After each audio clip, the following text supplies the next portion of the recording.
इनका बहुत बहुत स्वागत है और इनके माध्यम से हम लोगों को बहुत कुछ जानकारी देना चाहते हैं। जैसा कि हमने पिछली वीडियो में बताया था कि खनिज भारत में उपलब्ध हैं, उनकी उपयोगिता क्या है, एक रत्न पुखराज के बारे में, उसका जो साइंटिफिक जो वैज्ञानिक फॉर्मुलेशन है, जो उस पत्थर का निर्माण कैसे हुआ है, उसका वैज्ञानिक जो फॉर्मूला है, जो सूत्र है, वो इन्होंने बताया। एक हम विशेष एक एपिसोड ये शूट करना चाहते हैं आप सभी के लिए कि भारत को सोने की चिड़िया क्यों कहा जाता है।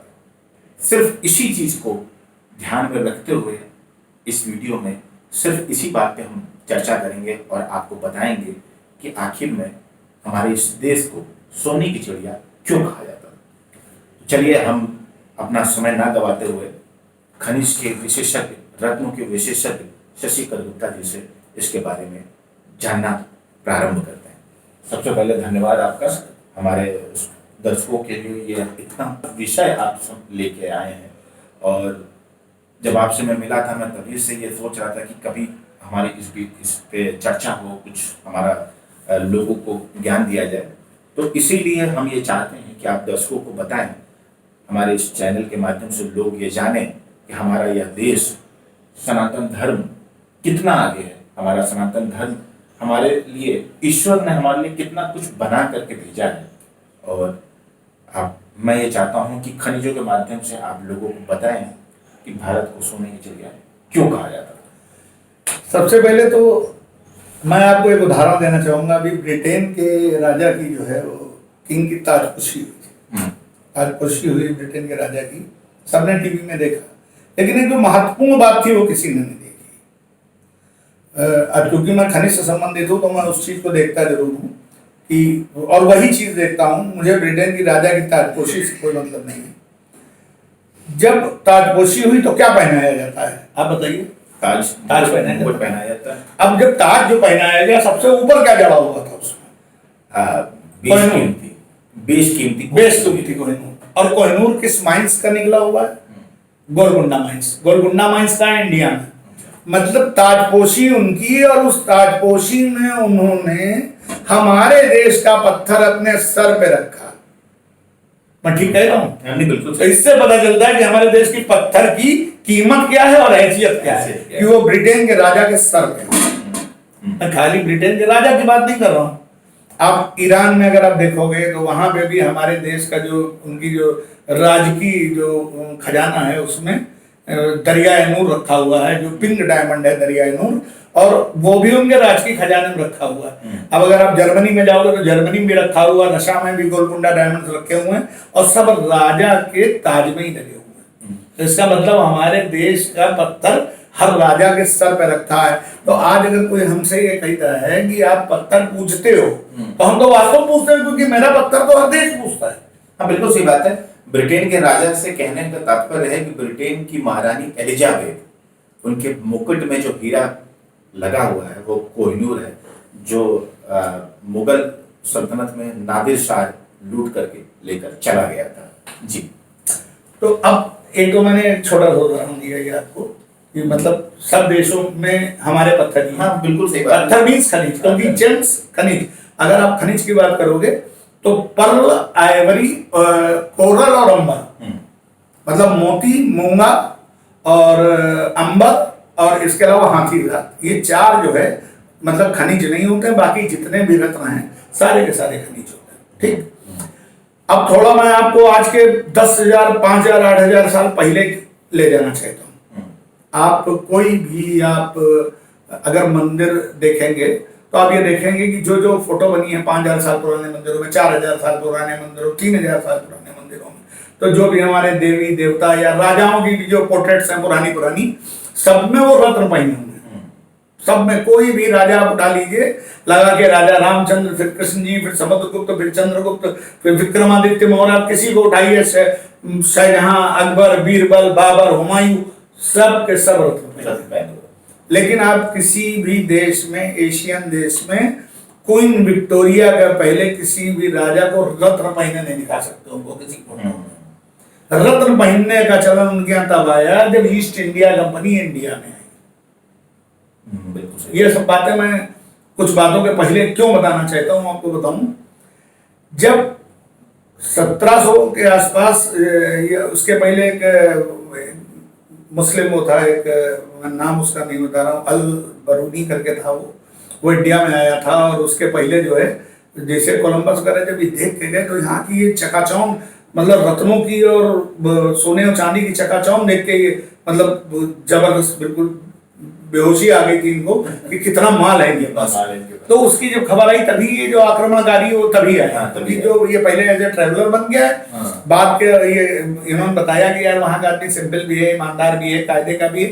तो विदेशी आक्रांताओं ने उनका आक्रमण किया और हमने उनका स्वागत किया। हाँ, कहने का तात्पर्य आज की भाषा में कहा जाए तो वो ट्रैवलर के नाम पर रेकी करने, हाँ रेकी करने उसके बाद डकैती डाले हैं। तो जब ये आए तो 1700 के भाई देखिए आप, जितने भी मुगल बादशाह जो विदेशी आक्रांता बन के आए और उनके आगे की पीढ़ियां यहाँ रह गई, वो सब के सब यहीं रह गए। वो आज कुछ उनके वंशज हिंदुस्तान में, कुछ पाकिस्तान में, लेकिन जो हमारे देश से निकल के गए, जैसे फ्रांस का उपनिवेश रहा अपना भारत, शायद मुझे पता नहीं, मैं हिस्ट्री ज्यादा नहीं जानता हूँ, तो फ्रांस का उपनिवेश रहा। इसके अलावा कुछ लोग कभी डच भी यहाँ हमारे यहाँ आए थे। तो ये सब यहाँ से माल हमारा ले गए। इसके अलावा जो थोड़े से जैसे कि मतलब कुछ बाहर के व्यापारी आके यहाँ से माल उठा ले गए। तो मैं ये कहना चाहता हूँ, एक तो रत्नों की खासियत क्या होती है। रत्न अगर आज आप हीरा खरीद लो और वो वक्त के साथ खराब हो जाए तो हीरे को कोई नहीं पूछेगा। हीरे को कोई पूछेगा मैं यार 1 करोड़ का हीरा क्यों यार, वो तो रखा लगता है, खराब हो जाता है 20 साल बाद। तो ये तो केमिकल रेजिस्टेंस होता है इसमें, मतलब केमिकल रेजिस्टेंस होता है जो वातावरण की जो रासायनिक प्रक्रियाएं हैं वो इनको खराब नहीं करती। तो अगर जो रामचंद्र जी के जमाने का 10,000 साल पुराना रूबी था वो आज भी है। आप समझ गए होंगे हमारी बात जो मैं कहना चाह रहा हूँ। अगर वो समुद्रगुप्त के जमाने का रूबी है तो वो आज भी है। अब पहले तो आपको एक रूबी की कीमत मैं बता दूंगा। अमेरिका ये कहता है कि 5 कैरेट का रूबी 84 करोड़ का है। अगर आप अमेरिका लेने जाओ 5 कैरेट का पिजन ब्लड रूबी, तो वो ये कहेगा ये 84 करोड़ का है। वहां से आपको 84 करोड़ 85 करोड़ का क्रिस्टी और सॉथबी ऐसी नीलामी करता संस्थाएं हैं जो 84 करोड़ 85 करोड़ का रत्न बेच देती है। आप इंडिया में आओ और वो कहते हैं कि मैं पिजन ब्लड ट्रांसपेरेंट रूबी बेचता हूँ, मतलब कबूतर के खून के रंग का बिल्कुल ट्रांसपेरेंट रूबी हमारे यहाँ 84 करोड़ का बिकता है। और क्रिस्टी और सॉथबी जैसी अंतरराष्ट्रीय नीलामी संस्थाएं जो हैं उसको बेचती हैं। अब आप किसी इंडिया के किसी ज्वेलर्स के पास चले जाओ कि हमको पिजन ब्लड ट्रांसपेरेंट रूबी चाहिए, तो जानते क्या बोलेगा? कहेगा होता ही नहीं भाई साहब, होता ही नहीं। अमेरिका में आपको क्रिस्टी और सॉथबी मिल जाएगा। अब एक दूसरा सवाल मैं पूछ रहा हूँ आपसे कि अब यहाँ पर मैं आपसे पूछूंगा, बल्कि आप हमें उत्तर देंगे कि जो आपके बगल में जो वो है आपका बर्मा के रूबी वर्ल्ड के बेस्ट माने जाते हैं। तो आज के 300 साल पहले ना हवाई जहाज था, ना ट्रेन था, ना प्लेन था, तो मतलब और ना बिजली थी। तो अगर बर्मा का कोई व्यापारी घोड़े से मतलब जो है वो अपनी रथ से या किसी चीज से अगर वो इंडिया में व्यापार करने आता था, तो क्या उस जमाने में अमेरिका जाना संभव था? 500 साल पहले। तो मैं 500 साल पहले बात बता रहा हूँ, हमारा इतिहास तो बहुत पुराना है। और इंडिया में रजवाड़े थे, राजा रजवाड़े नवाब ये सब थे, ठीक। तो वो उसको अपने रत्न बेचने की जरूरत ही नहीं, राजा कदरदान थे रत्नों के। आप बेहतरीन रूबी ले जाओ, तुरंत पैसे ले लो उनसे। तो आज जो एक करोड़पति आदमी जो अपने आप को 100 करोड़पति कहता है, जो आजकल 2000 स्क्वायर फीट के मकान में रहता है, 4-6 गाड़ी रखता है, वो अपने आप को करोड़पति मानता है। ये बात तो आप भी मानते होंगे, ठीक है। अब उन राजाओं की बात मैं कर रहा हूँ जिनके पास 20-20 हजार गाँव होते थे, 15-15 20-20 हजार गाँव। तो वो क्या जो रूबी खरीदते थे वो महिला को चेला खरीदते थे। और एक फर्क भी है, पहले होता था माइनिंग, मैनुअल माइनिंग, आजकल होती है माइनिंग बाय ब्लास्टिंग।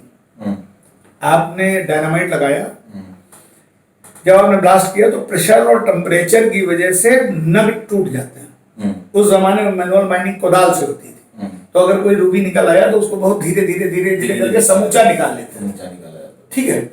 तो अब वो जो रूबी निकला और राजाओं के पास गया तो लाजमी आपने पहले अली बाबा 40 चोर भी सुना होगा और ये भी सुना होगा, तो आपने देखा होगा कणों में रूबी। जैसे मैं एक एग्जाम्पल भी आपको दे सकता हूँ, पद्मनाभ स्वामी मंदिर में घड़ों में निकला माल की नहीं निकला। ऐसे रजवाड़ों के यहाँ भी घड़ों में रहते थे। वो भी एक छोटे रजवाड़ा था, हिंदुस्तान का कोई बहुत बड़ा रजवाड़ा नहीं था वो। तो उसी तरीके के रजवाड़े नियम थे। जैसे पद्मनाभ स्वामी में 6 तहखानों में 1,20,000 करोड़ रुपए का माल निकला, तो इसी तरीके से इंडिया के और भी रजवाड़े थे। लेकिन होता था कि एक रजवाड़ा के ऊपर दूसरे रजवाड़े ने आक्रमण किया, तो सबसे पहले सैनिक घुसे, उस सैनिक में अपना माल चुरा लाए, अपने घर में लाके रख लिया उन्होंने। ठीक, हाँ सही बात है। अब हुआ क्या कि अब सैनिक मान ले गया। हमारे यहाँ 300 साल नकली रत्न बनना हुए 300 साल पहले से। 300 साल के पहले नकली रत्न हुआ ही नहीं करते थे। अमेरिका जब यहाँ पे वो ब्रिटेन रूल करके चला गया, तो उसने इंडिया की नेचुरल वेल्थ को बर्बाद करने के लिए नकली रत्न बनाने शुरू किया और उसको बहुत बड़ी मात्रा में इंडिया में घुसेड़ दिया। मतलब एक एक रूपी के ऊपर 1-1 करोड़ रुपए नकली उसने डाल दिया। और बात को अपनी ही जो जेम टेस्टिंग प्रोसेस था, वो जो गलत जेम टेस्टिंग प्रोसेस था, वो इंडिया को दे दिया। तो अब हालत ये है कि यहाँ पर आपको एक रूपी ढूंढने नहीं मिलेगा अगर आप 84 करोड़ का ढूंढना चाहो, क्योंकि वो 1 लाख के बीच में एक फंसा हुआ है, 1 लाख नकली के बीच में। वो आए कैसे? जैसे हमारे 300 साल पहले हमारे दादा परदादाओं के यहाँ मतलब 1 रूपी कोई बड़ा था। अब हमारी जो है परदादी गई, बोले अरे तो तुम्हारे दादा बताते बड़ा महंगा है, मुझे 98 का मिल गया। उन्होंने एक नकली रूपी ला उसके बगल में धर दिया। फिर हमारी दादी गई, उन्होंने भी 1 रूपी रख दिया। फिर हमारी चाची गई, वो 4 रूपी ले आई। तो अब 50-50 रूपी के बीच में एक असली रूपी फंस गया और सब एक जैसे दिख रहे हैं, ऑथेंटिक प्रोसेस चेकिंग का नहीं है। तो हमारा पूरा खजाना जो 84 करोड़ के लाखों रूपी थे, वो अरबों नकली रूपी के बीच में फंस गए, जिनको ढूंढ पाने के लिए सरकार कोई प्रयास नहीं कर रही। तो अगर इस खजाने को देखा जाए, तो अगर हमारे पास 10 लाख रूपी थे, इंटू 84 करोड़ कर दीजिए, तो आप सोने चिड़िया हो गए कि नहीं हो गए। मैं खाली रूबी की बात कर रहा हूँ। गोलकुंडा में 63 लड़ी बैलगाड़ियों पे बोरों से भरे हुए हीरे देखे गए। वो कहाँ चले गए?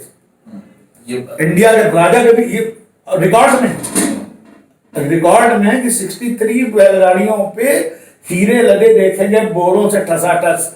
और कभी इंडिया के राजा कभी जो बढ़िया माल थे हीरा, वो कभी बाहर नहीं बेचते थे। वो कभी बाहर नहीं बेचते थे। और जो सड़े वगैरह टूटे टाइप के हीरे निकलते थे, वो बेच देते थे। और क्लास 1 माल यहाँ पे रहता था। वही क्लास 1 माल आपको कहीं कोहिनूर हीरे के रूप में दिखता है, कहीं दरियाए नूर के रूप में दिखता है, कहीं होप डायमंड के रूप में दिखता है। यही वो बढ़िया माल था। तो जो इंडिया में बड़े, अगर वो नहीं पहचाने जा रहे हैं, तो खाली जो पद्मनाभ स्वामी मंदिर में जो खजाना मिला है, उन्होंने गोल्ड को एवेल्यूएट किया है, लेकिन रत्नों को एवेल्यूएट नहीं किया। अगर वो रत्न को एवेल्यूएट करें, तो जितना गोल्ड था उससे 1 लाख गुना ज्यादा कीमत रत्नों की है। 1,20,000 करोड़ बता रहे हैं, केवल 12 लाख हजार करोड़ की केवल रत्न है उसमें, कोहिनूर से बड़े बड़े हीरे। लेकिन उसकी खजाने चाबी खो गई और ऑथेंटिक टेस्टिंग प्रोसेस आपके पास है नहीं। तो जब ऑथेंटिक टेस्टिंग प्रोसेस आपके पास नहीं है, तो अगर रत्न बदले जा चुके हैं, उसके आप चेक कराइए रत्न, और चेक कराइए अगर रत्न बदले गए हैं। तो आपको बता दो 300 साल पहले तो नकली रत्न आते ही नहीं थे, फिर उसमें नकली कैसे आ गया, आप ये बताओ। तो ये चेक कराना चाहिए, क्योंकि 6 महीने चाबी गायब रही और उसके बाद से विदेशों में हीरा बिकने की बाढ़ आ गई है। कलर जेमस्टोन, कलर डायमंड्स खूब बिक रहे हैं, उसके पहले नहीं बिकते थे। अच्छा, बार साइज कलर डायमंड बड़े बड़े, और एक एक diamond 300 million, 400 million, 500 million dollar का बिक रहा है। ये मतलब ये मंदिर का दरवाजा खुलने के बाद? हाँ, मंदिर का दरवाजा आप आइएगा, देख लीजिए। वो कह रहे हैं आर्गाइल माइंस ऑस्ट्रेलिया से मैं निकालता हूँ। रिकॉर्ड में देखिए आप कि आर्गाइल माइन ऑस्ट्रेलिया से निकला है, कि वो हमारे पद्मनाभ स्वामी मंदिर से तो नहीं निकल गया है और उसकी जगह नकली से रिप्लेस कर दिया गया हो, क्योंकि आपका प्रोसेस कहाँ है चेक करने का। हाँ, मतलब जैसे अगर देखा जाए कि जो भी अमेरिका या फिर जो भी हमारे देश को जैसे ब्रिटेन ने शासन किया, तो उन्होंने अपने आप को मजबूत करने के लिए, जैसे इंग्लिश ही कहा जाता है कि लॉर्ड मैकाले ने इंग्लिश जो हमारे देश में दी है, वो इसीलिए दी है ताकि हमारी जो शिक्षा का स्तर हो इतना डेवलप ना हो पाए कि हम ब्रिटेन से या फिर किसी अन्य देश से हम आगे निकल सके। तो शायद जो आपने बताया कि जेम टेस्टिंग है, वो जो क्वालिटी है, जो उसकी क्वालिटी का लेवल होना चाहिए, वो उस लेवल पे है ही नहीं। ऐसे मैं आपको बता दूं, जो यहाँ पे अमेरिका के ग्रेजुएट जेमोलॉजिस्ट यहाँ पर इंडिया में टेस्ट कर रहे हैं James, they are not allowed to issue certificate in America. जो अमेरिका पढ़ा रहा है यहाँ पे और कह रहा है सर्टिफिकेट, इंडिया गवर्नमेंट कह रही सर्टिफिकेट दो, वो अमेरिका में they are not allowed to issue a certificate for exam. तो ये तो फिर एक तरफ से देखा कि ये बहुत बड़े लेवल की पॉलिटिक्स, बड़े लेवल की पॉलिटिक्स है। दूसरी एक चीज आपको और बताएं, इंडिया में कभी जेम्स के ऊपर कभी कोई बैंक कोलेटरल सिक्योरिटी के रूप में जमा करके पैसा देती? नहीं, नहीं देती ना। अब इसको दूसरी तरीके से ले लीजिए, अगर आज गवर्नमेंट ये चाहे कि मैं IIT Roorkee, IIT Kanpur, IIT Kharagpur, IIT Roorkee, IIT Calcutta, IIT Bombay, IIT Madras को मैं जेम्स देना चाहता हूँ अध्ययन के लिए, तो उनको 84 करोड़ का 1 रुपये अगर वो खरीदेंगे ओरिजिनल, अमेरिका से उनको कम से कम 100 रुपये खरीदने पड़ेंगे, तो कितना रुपया उनको देना पड़ेगा अमेरिका को? 80 अरब 40 4 84 अरब रुपया देना पड़ेगा। 84 करोड़ रुपए का एक मन, तो 100 जेम्स खरीदने के लिए केवल रूबी कितने होंगे? तो अगर आपको ऑथेंटिक टेस्टिंग प्रोसेस है, आप सीधे ज्वेलर्स को आप लोन दो और वो जो जेम्स उनका जमा करो, वो अपने गवर्नमेंट के लेबोरेटरीज में भेज दो, वो आराम से चेक करें। लेकिन आपका ऑथेंटिक टेस्टिंग प्रोसेस है ही नहीं, तो आप कोलेटरल सिक्योरिटी के रूप में जमा कैसे कर सकते हो? हाँ, हमारे पास अमेरिका के पास है, वो जीआईए है, पूरे अमेरिका में जीआईए का सर्टिफिकेट मान्य है। नेचुरली जब साइंटिफिकली डेवलप्ड कंट्री के यहाँ केवल एक लेबोरेटरी ऑथेंटिक है, इसका मतलब है ये गवर्नमेंट ऑफ अमेरिका के अंडर में काम कर रही है। वरना अगर कोई धंधा जीआईए वाले अगर थे, मान लो तो उनके 2 भाइयों बंटवारा होता कभी ट्रस्ट में, या कोई दूसरा ट्रस्ट बनाता तो वो अपना भी ट्रस्ट चला रहा होता। जीआईए के अलावा पूरे अमेरिका में दूसरा लेबोरेटरी मान्य नहीं है। अच्छा, इसीलिए आप देखिए तो खनिज को लेकर के, जैसे पेट्रोल को लेकर के अमेरिका ने इराक पे हमला किया था, और इसीलिए क्योंकि पूरे विश्व में सबसे ज्यादा अगर किसी की लड़ाई है तो वो खनिजों को लेकर। हाँ, बिल्कुल, पूरे विश्व में। तो आप ये सोचिए कि अमेरिका, जैसा उन्होंने बताया कि जेम की टेस्टिंग की वो सर्टिफिकेट नहीं दे रहा है, और 1 रूबी की कीमत 84 करोड़ 1 रूबी की, और वही रूबी इंडिया में नकली कह के फेंक दिया जा रहा है। और उसी को वो किसी न किसी माध्यम से वो अपने यहाँ भी यहाँ से परचेज करके ले ही जा रहे हैं, किसी न किसी माध्यम से, जिसको नकली हमारे वो यहाँ से इनडायरेक्टली उसको इलीगली लेके जा रहे हैं, अपने यहाँ बेच रहे हैं, इलीगली लेके जा रहे हैं। बिल्कुल सही बात है। तो आप ये समझिए कि ये भारत जो खनिज का देश है, वो इसी कारण है कि यहाँ पर तरह तरह के रत्न और उनकी जो कीमत है, वो जैसे कोहिनूर हीरो। अभी तो मैंने आपको उन रत्नों की, मतलब उन खनिजों की बात नहीं की, जैसे प्रेसिडोनियम है, डेस्प्रोजियम है, यूरेनियम है, ये तो भरा पड़ा है। छत्तीसगढ़ का साइड में नक्सली क्यों है? यूरेनियम भरा पड़ा उधर। लोग वो कहते हैं कि एलेक्जेंड्राइट ढंग मिलता नहीं, करोड़ों रुपए का है, और आजकल पूरा उस बेल्ट से एलेक्जेंड्राइट जो है पूरा बिकने आ रहा है। एलेक्जेंड्राइट बेरिल ग्रुप का नाम होता है, जो कलर चेंज कर देता है, आजकल भयंकर रूप से बिकने आ रहा है सूरत मार्केट में। इसका मतलब अभी आपको वहाँ एक बार पन्ने की खदान मिली थी। तो इंडिया में तो हर कदम पे है, आप यहाँ हर कदम पे मिनरल, हर जगह पे है, जहाँ पैर रख दोगे वहाँ मिनरल है इंडिया में। इसीलिए आपको ये कहा जाता है कि भारत को सोने की चिड़िया जो कहा गया है, वो इसीलिए कहा गया है कि यहाँ पर कदम कदम पे खनिज और रत्न है। जैसा इन्होंने बताया कि जेम जो ढूंढा जाता है, वो माइनिंग इस समय ब्लास्ट करके निकाला था, डायनामाइट ब्लास्टिंग, डायनामाइट। हाँ, और पहले मैनुअल माइनिंग थी।